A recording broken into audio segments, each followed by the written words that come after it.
Ang papel sa kamay ni Amara ay nanginginig, hindi dahil sa hangin, kundi dahil sa takot na unti-unting gumagapang mula sa kanyang tiyan paakyat sa kanyang lalamunan. Final notice of eviction. 3 salita lamang, ngunit para itong martilyo na paulit-ulit na pumupukpok sa kanyang sentido. 30 araw. 30 araw na lang at wala na silang matitirhan. Napalunok si Amara, ngunit pakiramdam niya ay may bumara doon. Ang kanyang mga mata ay marahang lumingon sa maliit na espasyo ng kanilang inuupahang kwarto. Sa isang manipis na banig sa sahig, mahimbing na natutulog ang 3 niyang anghel. Si Lyra, Lino, at Lenny. Ang kanyang kambal na triplets, ang kanyang lakas at kahinaan. Payapa ang kanilang mga mukha, walang kamalay-malay sa bigat na pasan-pasan ng kanilang ina. Saan ko sila dadalhin? Napayuko si Amara at naramdaman niya ang unti-unting pag-init ng kanyang mga mata. Isang butil ng luha ang pumatak sa kanyang kamay. Hindi pwede. Hindi siya pwedeng sumuko. Biglang tumunog ang kanyang luma at basag na cellphone. Isang hindi rehistradong numero ang tumatawag. Sa gitna ng kaguluhan, pinunasan niya ang kanyang luha at sinagot ito. "Hello?" Mahina niyang sabi. "Si Mrs. Amara de la Peña po ba ito?" Tanong ng isang formal na boses ng babae sa kabilang linya. "Oo po. Ako nga po. Tumatawag ako mula sa Soriano Residence. Nabasa namin ang iyong application para sa posisyong private tutor. Interesado si Sir Ramon na makapanayam ka. Pwede ka ba ngayon?" Parang isang malamig na tubig na ibinuhos sa kanya ang mga salitang yon. Isang kislap ng pag-asa. "Opo. Opo, ma'am. Pwedeng-pwede po." Halos pasigaw niyang sagot. Mabilis niyang ginising ang mga anak, pinakain ang natitirang tinapay at binihisan ng kanilang pinakamatinong damit. Sakay ng jeep, magkahalong kaba at pananabik ang nararamdaman niya. Ang Soriano Residence ay hindi isang bahay, isa itong palasyo. Ang dambuhalang gate ay tila pader ng isang kaharian. Pagpasok nila, isang hardin na mas malaki pa sa playground ng barangay nila ang sumalubong sa kanila. Ang mansyon mismo ay puti at naglalakihan ang mga bintanang salamin. Napakapit ng mahigpit ang 3 bata sa palda ni Amara. Namimilog ang mga mata sa pagkamangha. "Wow, Mama!" Bulong ni Lyra. Langit at lupa ang pagkakaiba nila sa lugar na ito. Isang unipormadong katulong ang naghatid sa kanila sa isang malamig na opisina. Sa likod ng isang malaking mesa na gawa sa maitim na kahoy, nakaupo ang isang lalaki, si Ramon Soriano. Matikas ang kanyang tindig, nakasuot ng mamahaling polo at may relos sa pulsuhan na marahil ay katumbas na ng isang taong sahod niya. Ngunit ang mga mata nito ang nagpatigil sa paghinga ni Amara. Malamig, walang emosyon. "Maupo ka," utos nito. Hindi man lang inaalis ang tingin sa mga papel na hawak. Naupo si Amara, kasama ang 3 batang tahimik na nakatayo sa kanyang tabi. "Amara de la Peña," basa ni Ramon sa kanyang resume. Sabi rito, may karanasan ka sa pagtuturo sa mga bata. "Opo, sir. Naging volunteer teacher po ako sa aming barangay." Hindi ito tumingin sa kanya. "Hindi ko kailangan ng volunteer teacher. Kailangan ko ng isang taong kayang gawing numero 1 ang anak ko. Ang anak kong si Caleb. Mahina ang utak niya. Kailangan niyang talunin ang pinsan niyang si Julian." Parang may tumusok sa puso ni Amara. Ganoon na lamang kung ilarawan ng isang ama ang sarili niyang anak.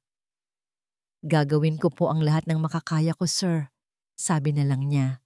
Biglang bumukas ang pinto. Isang batang lalaki, mga 10 taong gulang, ang pumasok.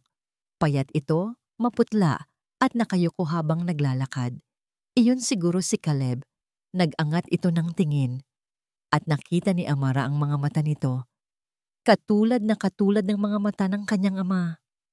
Malamig, ngunit may nakatago sa likod nito. Hindi kawalan ng emosyon, kundi kalungkutan.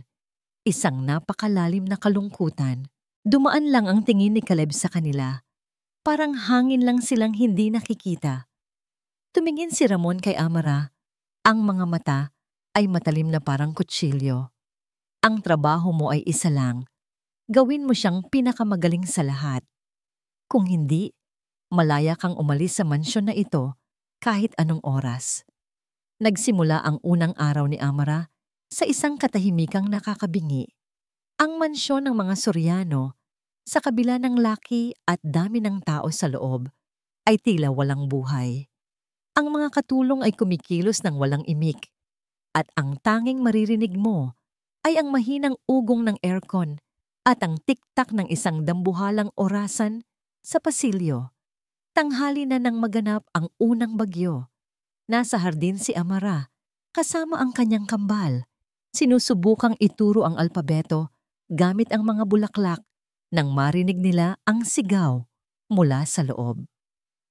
Ilang beses ko bang sasabihin sa'yo na mag-aral ka ng mabuti? Tignan mo ito! Boses iyon ng isang babae, matinis at puno ng pagkainis. Pumasok si Amara at nakita si Caleb na nakatayo sa gitna ng sala, hawak ang isang test paper. Sa harap niya ay isang babaeng nakabestida na halatang mamahalin. Ito siguro si Marieta ang tiyahin. Si Julian, perfect na naman sa pagsusulit niya. Ikaw? Bagsak. Anong kahihiyan na lang ang ibibigay mo sa pamilyang ito, Caleb?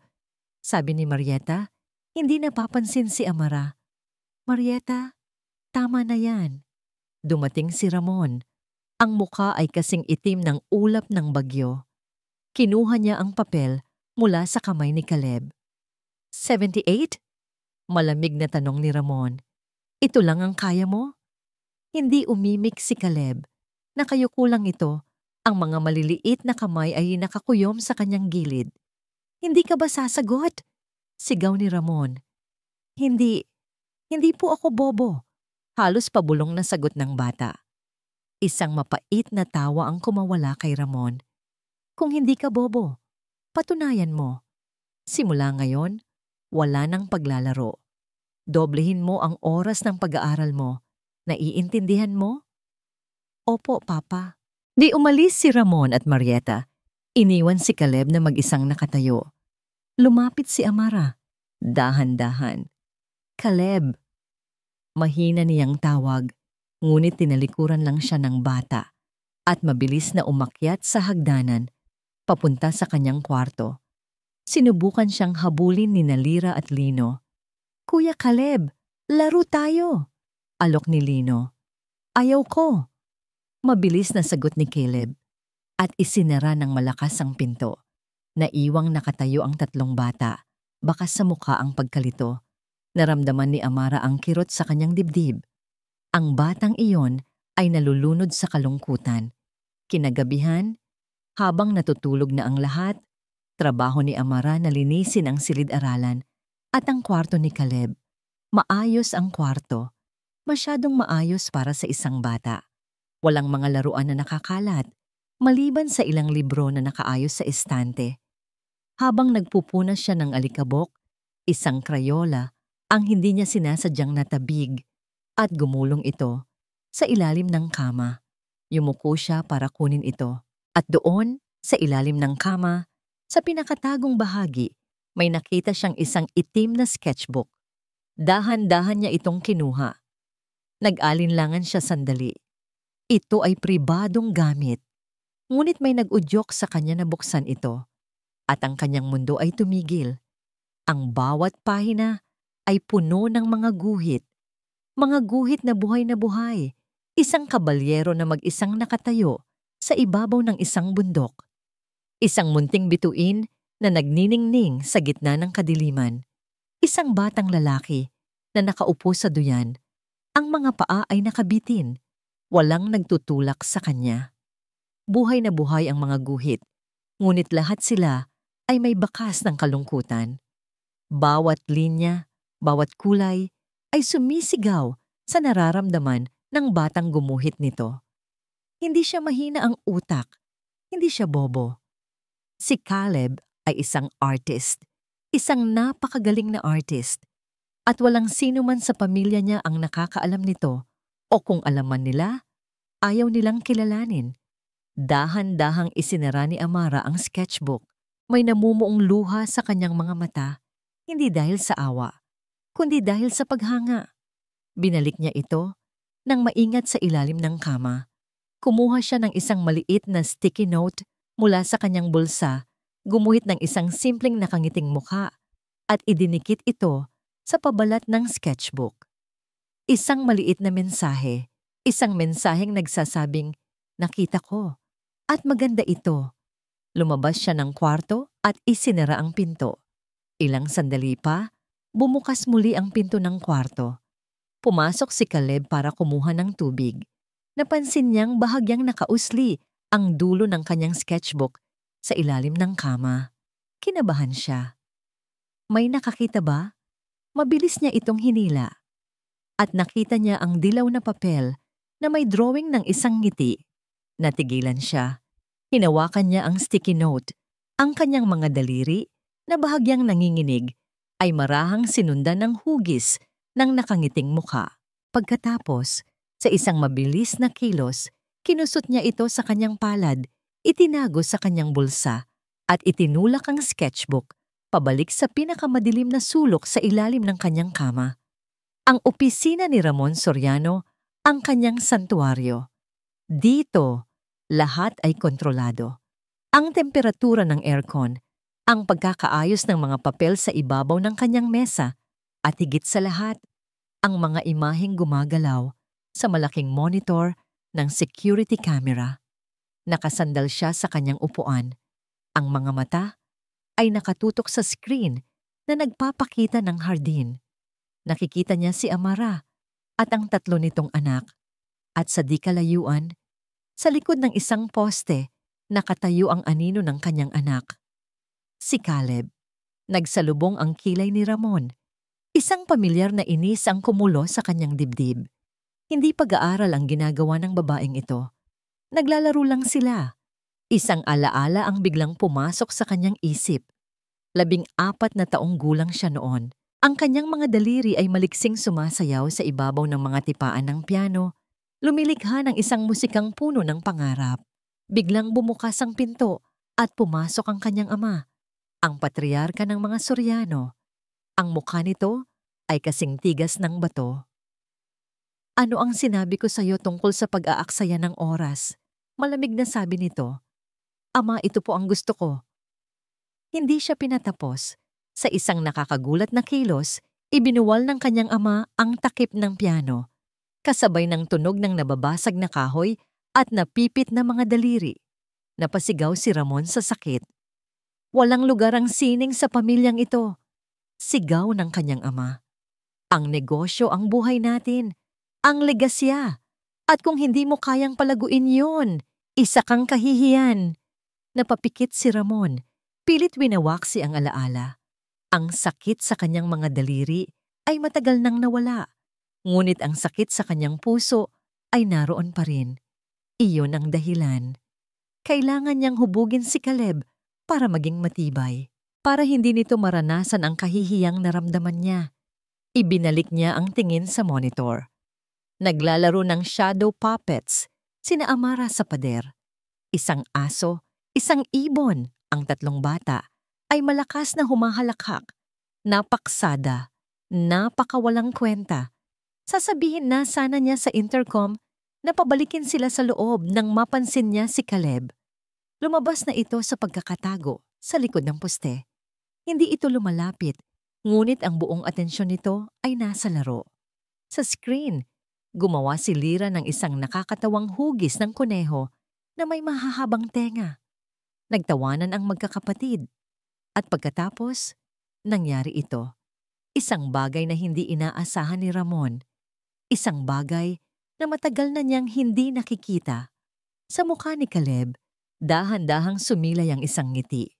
Hindi ito isang halakhak. Hindi ito isang malaking nangiti. Isang bahagyang pag-angat lamang sa gilid ng kanyang mga labi. Isang ngiting halos hindi mo mapapansin. Ngunit nandoon ito. Natigilan si Ramon. Napahawak siya sa mouse. Ni-rewind ang huling 10 segundo ng recording. Pinlay niya ulit. Nandoon nga. Parang may kung anong mainit na dumaloy sa ugat ni Ramon. Isang pakiramdam na matagal na niyang hindi naramdaman at halos hindi na niya makilala. Pinanood niya ng paulit-ulit ang eksena. Ang bahagyang pangngiti ni Caleb ay parang isang bulaklak na sumibol sa isang disyerto. Ilang taon na nga ba? Ilang taon na ba mula nang huli niyang makitang ngumiti ng ganoon ang kanyang anak? Hindi na niya matandaan. Lahat ng pinakamagagaling na tutor ay kinuha niya. Lahat ng pinakamahuhusay na libro ay ipinabili niya. Lahat ng paraan na alam niya, ang disiplina, ang pressure, ang pagiging strikto, ay ginawa na niya. Pero lahat iyon ay bigo. Tapos, isang babaeng simple na may 3 anak, gamit lang ang anino ng kamay sa pader, ay nagawa ang hindi niya nagawa sa loob ng maraming taon. Isang tanong ang pumasok sa isip niya. Isang tanong na kinatakutan niyang sagutin. Mali ba ako? Biglang bumukas ang piston ng opisina. Hindi na ito kumatok. Si Marieta lang ang gumagawa niyon. Pumasok ito na parang reyna. Dala ang kanyang matalim na tingin at mapanuring na ngiti. Mukhang seryoso ang pinapanood mo, Ramon. Sabi nito, ang boses ay may bahid ng pang-uuyam. Ang tingin nito ay dumapo sa monitor. Nakita nito ang eksena sa hardin. Ah! Ang bagong tutor, sabi ni Marieta, sabay tawa ng mahina. Anong tinuturo niya? Paano gumawa ng tuta sa pader? Hindi sumagot si Ramon. Ang mga mata niya ay nakapako pa rin sa imahe ni Caleb. Lumapit si Marieta. Ang mga takong ay lumilikha ng matinis na tunog sa sahig. Tumayo ito sa likuran ni Ramon. Ang tingin ay nasa screen din. Ang kanyang boses ay bumaba, naging isang mapanganib na bulong. Huwag kang padadala dyan, Ramon. Ganyan ang estilo ng mga babaeng tulad niya. Desperada. Tumingin si Ramon sa kanya, may pagtataka sa mukha. Hindi mo ba nakikita? Patuloy ni Marieta. Ang mga salita ay parang lason na dahan-dahang tumatagos. Hindi niya tinuturuan ang bata. Ginagamit niya ang mga anak niya para akitin si Caleb, para makuha ang loob mo. Ang kaunting init na naramdaman ni Ramon kanina ay biglang naglaho, napalitan ng pamilyar na lamig ng pagdududa. Tumingin siyang muli sa monitor. Ang eksena na kanina lang ay puno ng inosenteng saya. Ngayon ay may bahid na ng kalkulasyon. Ang nangiti ni Amara, peke na ba ito? Ang tawa ng mga anak niya, isang palabas lang ba? Isang babaeng walang trabaho, may 3 anak na kailangang buhayin. Gagawin niya ang lahat. Kinuyom ni Ramon ang kanyang kamao. Tama si Marieta, hindi siya pwedeng maging mahina. Hindi siya pwedeng magpadala sa emosyon. Ang legasya ng mga Soriano ang nakataya. Ang pader na yelo sa kanyang puso na sandaling nagkaroon ng lamat ay muling nabuo. Mas makapal at mas matibay kaysa dati. Ang mga salita ni Marieta ay parang lason na dahan-dahang kumalat sa bawat sulok ng mansyon. Hindi na ito sinisigaw, ngunit nararamdaman ni Amara ang epekto nito sa hangin. Kapag pumapasok siya sa kusina para kumuha ng tubig para sa mga bata, ang masayang kwentuhan ng mga katulong ay biglang hihinto. Mapapalitan ito ng isang nakakailang na katahimikan. May mga matang sumusunod sa kanyang likuran, puno ng paghusga. Isang hapon, habang naglalakad siya sa pasilyo, narinig niya ang 2 kasambahay na nagbubulungan. Grabe, ang lakas ng loob niya, no? Sabi ng isa. Dala-dala pa ang 3 anak, para lang makapanlimos ng awa. Sabi ni Mama Marieta, ginagamit lang daw niya ang mga bata para makuha ang loob ni Sir Ramon. Sagot ng isa pa. Mag-ingat tayo dyan. Baka mamaya, lahat tayo palitan yan kapag naging reyna na siya rito. Napahinto si Amara. Ang mga kamay ay ikinuyom sa gilid. Naramdaman niyang namula ang kanyang pisngi sa hiya. Gusto niyang sumagot. Ipagtanggol ang sarili. Ngunit ano ang sasabihin niya? Anong laban ng isang hamak na tulad niya sa kanila? Ito na naman. Ang pamilyar na pakiramdam ng pagiging maliit at walang halaga. Ang parehong pakiramdam na iniwan sa kanya ng dati niyang asawa. Tumalikod na lang siya at tahimik na bumalik sa silid-aralan. Dala ang bigat sa kanyang dibdib. Ngunit nang makita niya si Caleb na nakaupo sa isang sulok, nakatitig sa kawalan, ang lahat ng sakit at hiya ay napalitan ng determinasyon. Hindi. Hindi siya narito para sa kanila. Narito siya para sa batang ito. Sa halip na ilabas ang mga libro sa math at science, ibang bagay ang kinuha ni Amara. Ang isa sa mga papel na may drawing ni Caleb na palihim niyang kinunan ng litrato gamit ang kanyang cellphone. Ito yung larawan ng isang kabalyerong mag-isang nakatayo sa tuktok ng bundok. Hawak ang isang espada habang nakatingin sa buwan. Umupo siya sa tapat ni Caleb. Hindi siya nagsalita. Inilapag lang niya ang cellphone sa mesa kung saan makikita ng bata ang sarili nitong obra. Napansin ito ni Caleb. Ang kanyang mga mata ay bahagyang nanlaki. Sino siya? Mahinang tanong ni Amara. Hindi sumagot si Caleb, ngunit hindi rin nito inalis ang tingin sa larawan. Mukha siyang matapang, patuloy ni Amara. At malungkot. Mag-isa lang ba siya palagi? Ilang segundong katahimikan. Si Lyra, Lino at Lenny ay lumapit na rin, interesado sa larawan. Hindi po siya laging mag-isa, bulong ni Caleb. Ang boses ay napakahina na parang hangin lang. Kasamahan niya ang hangin at ang buwan. Isang ngiti ang sumilay sa labi ni Amara. Anong pangalan niya? Nag-alinlangan si Caleb.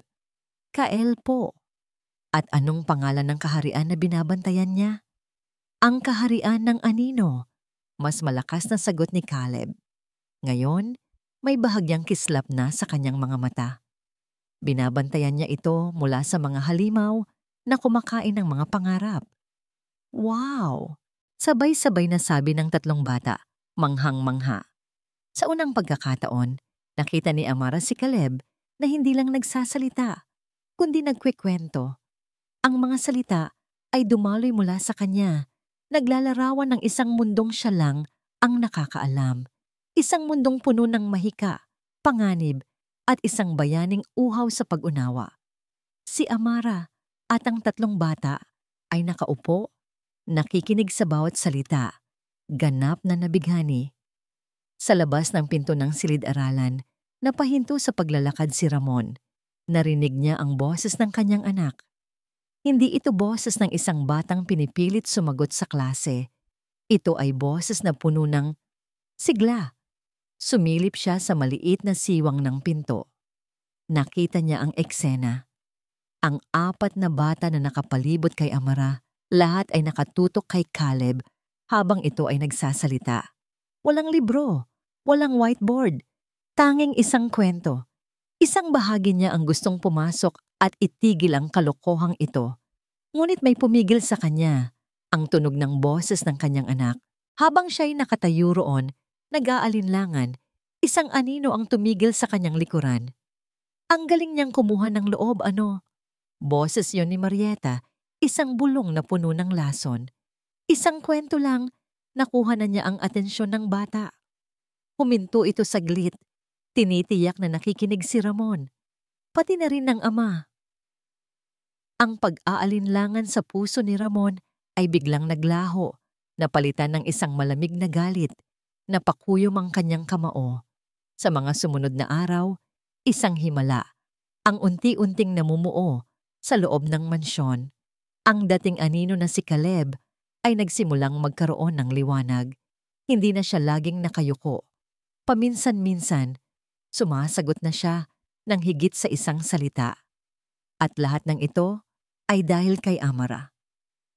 Isang umaga, habang nag-aalmusal, sinimulan na naman ni Marieta ang kanyang panlalait. Narinig ko na magkakaroon daw ng art contest sa eskwelahan ni Julian, sabi nito habang mataray na tumitingin kay Caleb. Sayang at wala tayong pambato dyan. Ang alam lang ng iba dyan ay magbagsak ng grado. Yumuko si Caleb. Handa na namang tanggapin ang masasakit na salita. Akmang sasagot si Amara para ipagtanggol ang bata. Nang isang baso ng orange juice ang biglang natapon sa mamahaling bestida ni Marieta. "Ano ba?" sigaw ni Marieta, napatalon sa gulat. "Sorry po, tita," sabi ni Caleb. Ang muka ay walang emosyon, ngunit ang kanyang mga mata ay panandaliang sumulyap kay Amara. "Nadulas po ang kamay ko." Napanganga si Amara. Alam niyang sinadya yon ng bata. Isang maliit na paraan ng pagprotekta, isang maliit na paraan ng pagsasabing, "Kakampi mo ako." Ang pinakamalaking pagbabago ay nangyari sa lumang library ng mansyon. Naging kanlungan nila ito. Isang gabi, habang malakas ang ulan sa labas, magkakasama ang 4 na bata sa sahig, nakapalibot kay Amara. Nagbabasa siya ng isang lumang libro ng mga alamat. At dahil sa kanyang katapangan, nailigtas ng prinsipe ang buong kaharian. Pagtatapos ni Amara, "Sana ganoon din si Kael," sabi ni Caleb. Sa kanyang tabi ay isang lapis at papel. Habang nagkwekwento si Amara, ginuguhit niya ang mga eksena, isang prinsipe, isang dragon, isang kastilyo. "Siyempre, Kuya Caleb, si Kael ang pinakamagaling," masayang sabi ni Lenny. Natawa si Amara, isang tawang magaan at masaya. Sa sandaling iyon, nakalimutan niya ang mga pautang, ang eviction notice, at ang mga mapanghusgang mata sa mansyon. Sa sandaling iyon, sila ay isang pamilya. Mula sa bahagyang nakabukas na pinto, pinapanood ni Ramon ang lahat. Ang tawa ni Amara ay parang musika sa kanyang pandinig. Ang paraan ng pagtingin nito sa mga bata, hindi lang sa sarili niyang mga anak, kundi pati na rin kay Caleb, ay may dalang init na tumatagos hanggang sa kinatatayuan niya. Naalala niya ang kanyang yumaong asawa. Ganoon din ito. Mahinahon, mapagmahal. Ang library na ito ang paborito nilang lugar. Ngunit mula nang mawala ito, ang silid ay naging malamig at walang buhay, tulad na lang din ng buong bahay. Ngayon, sa unang pagkakataon, sa loob ng maraming taon, ang library ay muling nagkaroon ng init. Nagpatuloy sa pagtawa si Amara, at nang mag-angat siya ng tingin, ang kanyang mga mata ay sinalubong ng mga mata ni Ramon. Natigilan silang pareho. Walang nagsalita. Ngunit sa katahimikan na yon, mayroong isang bagay na nag-ugnay sa kanila. Nakita ni Amara sa mga mata ni Ramon, hindi ang isang malamig na amo, kundi ang isang ama. Isang malungkot na lalaki. At nakita ni Ramon, kay Amara hindi ang isang simpleng tutor, kundi ang isang ilaw sa madilim niyang pamamahay. Ang sandali ay nabasag. "Ramon," si Marieta. Pumasok ito sa library na parang isang buhawi, winawasak ang kapayapaan. May dala itong isang folder. "Tignan mo ito," sabi niya. Ang boses ay matagumpay. Inilatag niya sa mesa ang report card ni Julian. Puro A. Lahat ng grado ay perpekto. At hindi lang yan. Patuloy niya, opisyal nang napili si Julian para kumatawan sa eskwelahan nila para sa National Quiz B. Ang init sa mga mata ni Ramon ay biglang nawala. Napalitan ito ng pamilyar na lamig. Ang kanyang tingin ay lumipat mula sa report card ni Julian patungo kay Caleb, na ngayon ay muling yumuko at itinago ang kanyang drawing. Ang maikling sandali ng koneksyon ay naglaho na parang bula. Tumingin si Ramon kay Amara. Ang kanyang boses ay muling naging matigas at walang emosyon. "Bukas," sabi niya, "doblehin ang oras ng pag-aaral ni Caleb. Walang pwedeng masayang na oras." Nakaupo si Marieta sa harap ng kanyang vanity mirror, ngunit hindi ang sariling refleksyon ang tinitignan niya. Hawak niya ang isang naka-frame na litrato ni Julian, ang kanyang anak, ang kanyang prinsipe. "Hindi ka pwedeng maging pangalawa lang, anak," bulong niya sa litrato. "Ang lahat ng ito ay mapapasa iyo."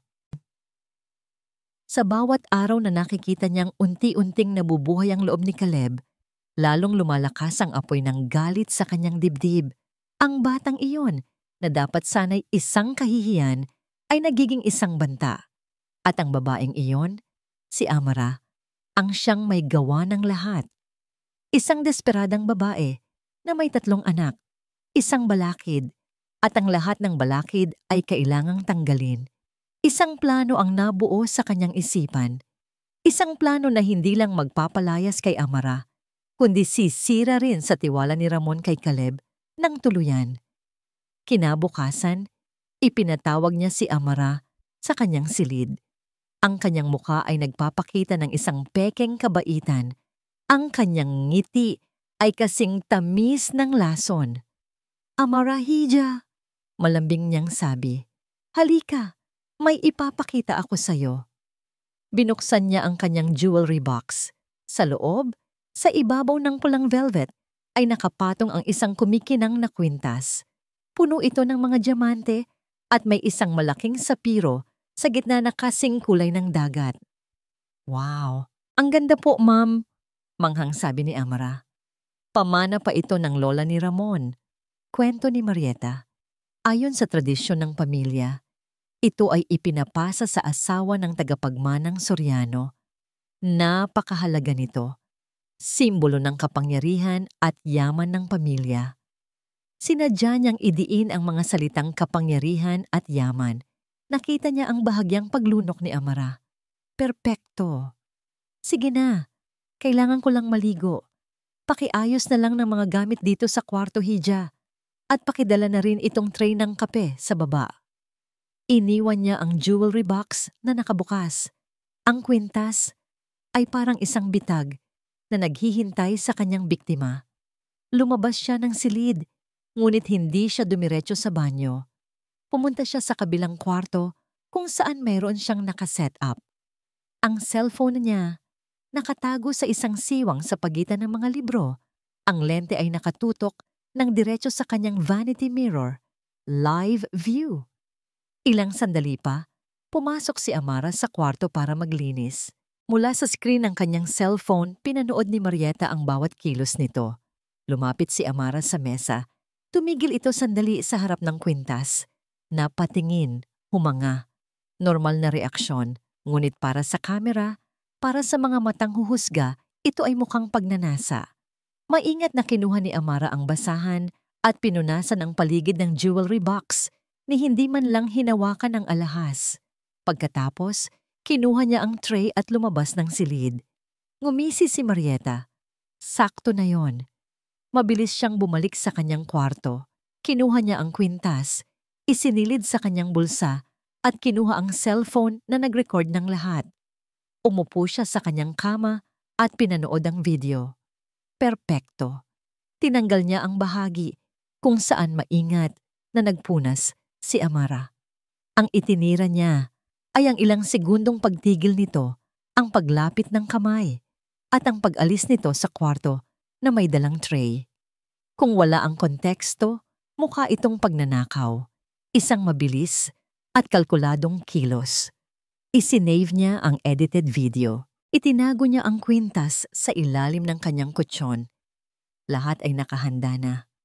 Ang kailangan na lang niya ay ang tamang tiyempo para ilabas ang kanyang palabas. Isang ngiti ang gumuhit sa kanyang labi. Isang nganingiting kasing lamig at kasing talim ng yelo. "Paalam, Amara," bulong niya sa hangin. "Game over." Nasa kwarto si Caleb. Hawak ang kanyang lapis. Sa labas, bumubuhos ang malakas na ulan. Ang bawat patak ay humahampas sa salamin ng kanyang bintana. Ngunit sa loob ng kanyang maliit na mundo, may kapayapaan. Gumuguhit siya. Si Kael, ang kanyang kabalyero, na ngayon ay may kasama ng 3 maliliit na kaibigan. Isang lobo, isang agila at isang kuneho. Sina Lino, Lira at Lenny. At sa kanilang likuran, isang reyna na may mabait na ngiti. Si Teacher Amra. Sa wakas, hindi na nag-iisa si Kael. Biglang isang sigaw ang pumunit sa katahimikan ng gabi. Isang sigaw na puno ng gulat at galit. "Nawawala! Nawawala ang kwintas ko!" Boses iyon ng kanyang tita Marieta. Binitiwan ni Caleb ang kanyang lapis. Isang pamilyar na takot ang gumapang sa kanyang sikmura. Mabilis siyang lumabas ng kwarto at sumunod sa pinanggalingan ng ingay. Sa gitna ng sala, ang lahat ng katulong ay nagkukumpulan. Si Tita Marieta ay umiiyak, hawak-hawak ang bukas at walang lamang jewelry box. Ang kanyang Papa Ramon ay nakatayo sa tabi nito. Ang muka ay madilim na parang kulog. At sa gitna ng lahat, nakatayo si Amara. Ang kanyang muka ay maputla at puno ng pagkalito. Sa likod niya, ang 3 niyang anak ay nakakapit sa kanyang palda, nanginginig sa takot. "Hindi ko po alam ang sinasabi ninyo, ma'am." Nanginginig na, sabi ni Amara. "Sinungaling," sigaw ni Marieta. "Ikaw lang ang pumasok sa kwarto ko kanina. Ikaw lang." "May ebidensya ako," malamig na sabi ni Ramon. Itinaas niya ang kanyang cellphone. Sa screen, nakita ni Caleb ang isang video. Si Teacher Amara, nakatayo sa harap ng kwintas. Mukha itong tumitingin. Mukha itong nagbabalak. "Papa, hindi po totoo yan," sigaw ni Caleb. Hindi na napigilan ng sarili. Mabait po si Teacher Amara. Ngunit parang hindi siya narinig ni Ramon. Ang mga mata nito ay nakapako kay Amara, puno ng galit at pagkasuklam. "Isang magnanakaw. Nagpapasok ako ng isang magnanakaw sa pamamahay ko ninyo." "Sir, parang awa niyo na po. Maniwala po kayo sa akin." Umiiyak na pakiusap ni Amara. "Wala po akong kinuha. Para na po sa mga anak ko." "Huwag mong gamitin ang mga anak mo," sigaw ni Ramon. "Guardiya, palayasin ang babaeng yan." 2 gwardiya ang mabilis na lumapit at hinawakan si Amara sa braso. "Hindi!" Gumaralgal ang boses ni Caleb. Tumakbo siya at niyakap ang mga binti ni Amara gamit ang lahat ng kanyang lakas. "Huwag niyo siyang kunin. Hindi siya magnanakaw. Papa, maniwala ka sa akin. Maniwala ka naman sa akin kahit minsan lang." Itinulak siya ng bahagya ni Ramon palayo. "Tumigil ka, Caleb. Huwag mong ipagtanggol ang isang kriminal." Hinila ng mga gwardiya si Amara palabas. Ang 3 niyang anak ay humahagulgol, tumatakbo, para sumunod sa kanilang ina. Ang ulan sa labas ay mas lalong lumakas.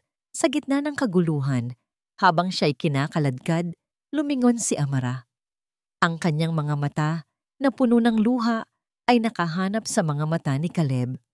"Totoo, ang galing mo, Caleb," sabi niya.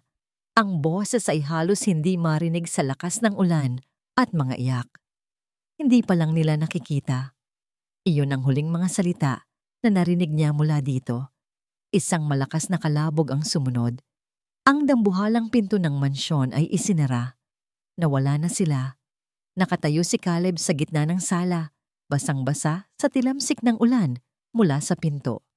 Pakiramdam niya ay gumuho ang kanyang mundo. Ang init, ang liwanag, ang pag-asa. Lahat ay kinuha mula sa kanya. Dahan-dahan siyang napaluhod sa malamig na sahig.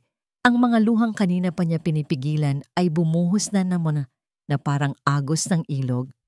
Humagulgol siya, isang iyak na puno ng sakit, galit at kawalan ng pag-asa. Sa isang madilim na sulok malapit sa hagdanan, sa likod ng isang malaking florera, nakatago si Lyra.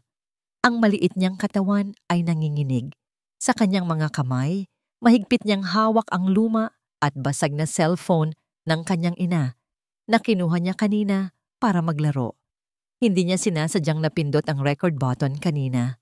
At sa screen, sa ilalim ng kanyang mga nanginginig na daliri, isang maliit na pulang ilaw ang patuloy na kumikislap. Ang simbahan ay malamig at halos walang laman, maliban sa ilang kandilang nagbibigay ng aandap-andap na liwanag. Sa isang mahabang upuan, sa pinakalikod, magkakasamang natutulog sina Lyra, Lino at Lenny. Ang kanilang mga maliliit na katawan ay magkakadikit para sa init. Pinagtakpan sila ni Amara ng kanyang manipis na jacket. Nakaupo siya sa tabi nila, nakatitig sa kawalan. Wala nang luhang pumapatak mula sa kanyang mga mata. Pakiramdam niya'y naubos na. Ang natitira na lang ay isang malalim at malamig na butas sa kanyang dibdib. Bakit? Paulit-ulit na tanong sa kanyang isip. Ginawa niya ang lahat ng tama. Nagtrabaho siya ng marangal, nagpakita siya ng kabaitan, Ngunit sa huli, siya pa rin ang talo. Ang paulit-ulit na tinatapak-tapakan. Naalala niya ang mga salita ng kanyang dating asawa bago ito umalis. Wala kang mararating, Amara. Masyado kang mahina para sa mundong ito. Siguro nga tama ito. Siguro nga ito na talaga ang kapalaran niya. Ang habang buhay na mabigo. Isinubsob niya ang kanyang muka sa kanyang mga palad. Ang bigat ng buong mundo ay tila nakapatong sa kanyang mga balikat. Samantala, sa mansyon ng mga Soriano, may isa pang uri ng katahimikan. Isang katahimikang nakakabingi at puno ng tensyon. Pumasok si Ramon sa kwarto ni Caleb. Hindi ito natutulog. Nakaupo ito sa sahig, sa gitna ng mga nagkalat na papel. Nanginginig ang kamay ni Ramon nang makita niya kung ano ang mga iyon. Mga piraso, maliliit na piraso ng papel. Ang lahat ng drawing ni Caleb, ang kabalyerong si Kael, ang kaharian, ang mga bagong kaibigan nito, lahat ay pinunit, sinira, winasak. Caleb? Walang salitang lumabas sa bibig ni Ramon. Anong sasabihin niya? Na tama ang ginawa niya? Na para din naman iyon sa ikabubuti ng bata? Sa unang pagkakataon, nakaramdam siya ng isang matinding kirot sa kanyang dibdib. Hindi ito galit, hindi ito pagkadismaya, ito ay pagsisisi.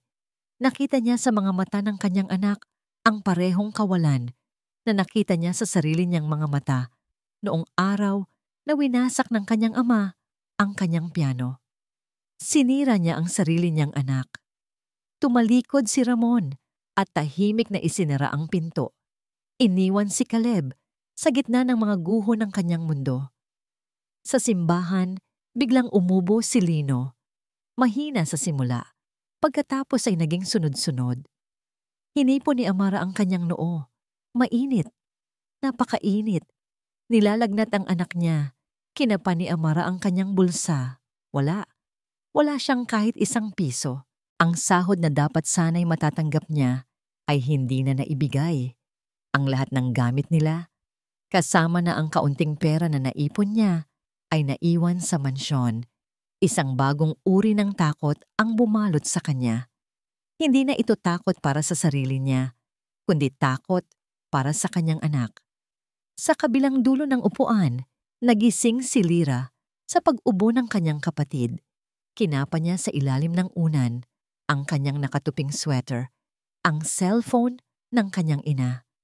Binuksan niya ito. Nandoon pa rin ang video. Pinanood niya itong muli sa pinakamahinang volume. Nakita niya ang paglabas ng kanyang ina sa kwarto ni Tita Marieta. At ilang sandali pa, isang anino ang pumasok muli. Si Tita Marieta. Malinaw sa video, kahit madilim, na kinuha nito ang kwintas at isinilid sa sarili nitong bulsa. Natakot si Lyra. Napakalaking sikreto nito. Natakot siya sa maaring gawin ni Tita Marieta kung malalaman nitong nakita niya. Mabilis niyang pinatay ang cellphone at itinago itong muli. Hindi niya alam ang gagawin. Patuloy na umuubo si Lino. Ang kanyang paghinga ay bahagyang nahihirapan. Niyakap siya ni Amara ng mahigpit. Sinusubukang ibigay ang sarili niyang init. Diyos ko! Bulong ni Amara sa hangin. Ang boses ay basag. Parang awa niyo na po. Tulungan niyo po kami. Ngunit ang tanging sumagot ay ang malamig na hihip ng hangin na pumapasok sa siwang ng pinto ng simbahan. Ang biyahe papunta sa venue ng National Quiz Bee ay puno ng isang mabigat na katahimikan. Si Ramon ang nagmamaneho, ang mga kamay ay mahigpit na nakahawak sa manibela. Sa tabi niya, si Caleb ay nakatingin lang sa bintana, ngunit alam ni Ramon na wala itong nakikita. Ang kanyang anak ay isang estatwa, isang katawang walang kaluluwa. Tignan mo nang mabuti mamaya. Basag ni Ramon sa katahimikan, ang boses ay matigas. Ganyan ang itsura ng isang tunay na Soriano, isang panalo, isang kampeon, matuto ka. Hindi sumagot si Caleb. Pagdating nila sa auditorium, sinalubong sila ng mga kumukutitap na ilaw at malakas na palakpakan. Nasa entablado na si Julian, nakatayo sa gitna, Ang ngiti ay perpektong-perpekto. Sa audience, si Marieta ay kumakaway na parang isang reyna ina. Ang mukha ay nagliliwanag sa pagmamalaki. Umupo sila sa harap. Bawat tamang sagot ni Julian ay sinusuklian ni Ramon ng isang tingin kay Caleb. Isang tinging nagsasabing, "Nakikita mo na ba?" Ngunit si Caleb ay nanatiling walang reaksyon. Dumating ang huling tanong. Ang tanong na magdedesisyon kung sino ang kampiyon. Para sa huling katanungan, sabi ng MC, hindi ito tungkol sa kaalaman, kundi tungkol sa pag-iisip. Kung bibigyan ka ng isang kahon na walang laman, ano ang 3 pinakamahalagang bagay na ilalagay mo rito para maipakita ang konsepto to ng pag-asa? Isang tanong tungkol sa pag-iisip na malikhain. Natigilan si Julian. Ang kanyang perpektong nangiti ay nagsimulang maglaho. Ang ganitong uri ng tanong ay wala sa mga librong kinabisan niya. Tumingin siya sa kanyang ina, naghahanap ng sagot, ngunit si Marieta ay kasing blanko niya. Pawis ang nagsimulang mamuo sa noo ni Julian. Isang libro po, tungkol sa tagumpay. Nauutal niyang sagot. Isa pa, sabi ng MC, isang tropeo. Katahimikan, malinaw sa lahat na nanghuhula na lang siya. Sa tabi ni Ramon, sa kauna-unahang pagkakataon, sa buong gabi, gumalaw si Caleb. Ang kanyang mga labi ay bahagyang bumuka. Isang butil, bulong nito, napakahina na tanging si Ramon lang ang nakarinig. Para tumubo, isang kandila, para sa liwanag sa dilim, at isang susi. Bakit susi? Hindi napigilang itanong ni Ramon. Pabulong din. Para buksan ang kahon at palabasin ang pag-asa. Kapag kailangan na, sagot ni Caleb, ang tingin ay nasa malayo pa rin. Mga salitang natutunan niya sa mga kwentuhan nila ni Amara. Natulala si Ramon, hindi sa sagot, kundi sa lalim nito. Biglang may isang gwardya na lumapit sa kanya. Sir Ramon, pasensya na po sa abala. May isang bata pong nagpipilit na ibigay ito sa inyo. Inabot ng gwardiya ang isang luma at basag na cellphone. Kukuhanin na sana ito ni Ramon para itapon nang may makita siyang pamilyar na sticker ng kuneho sa likod. Cellphone iyon ni Amara. May isang video na nakaplay. Nagsalubong ang kilay niya. Pinindot niya ang play. Kasabay nito, sa entablado, hindi na nakayanan ni Julian ang pressure. Bumigay na siya. Hindi ko na po alam. Sigaw niya, ang boses ay basag at puno ng luha. Sa maliit na screen ng cellphone, nakita ni Ramon ang kwarto ni Marieta. Nakita niya si Amara na maingat na naglilinis. Pagkaalis nito, nakita niya si Marieta na pumasok, kinuha ang kwintas, at isinilid sa sarili nitong bulsa. Malinaw. Walang duda. Isang kasinungalingan. Hindi ko na po kaya. Umalingaw-ngaw ang boses ni Julian sa buong auditorium, kasabay ng pagsisikip ng dibdib ni Ramon. Pinilit lang ako ni Mama. Ayoko na. Pagod na po ako. Ang lahat ng kamera ay biglang lumingon. Ang iba ay nakatutok kay Julian na humahagulgol sa entablado. Ang iba ay nakatutok kay Marieta na natigilan. Ang mukha ay nabura ang lahat ng kulay. At ang iba ay nakatutok sa kanya. Kay Ramon Soriano na nakatayo, hawak ang isang basag na cellphone, ang mukha ay nagpapakita ng isang itsurang hindi pa nakikita ng publiko sa kanya. Ang itsura ng isang taong nawasak. Ang lahat ng ingay ay naglaho. Ang tanging nakikita niya ay ang mukha ni Caleb sa tabi niya. Walang emosyon. Basag. At alam ni Ramon kung sino ang may gawa niyon. Hindi si Marieta. Siya. Siya ang sumira sa sarili niyang anak.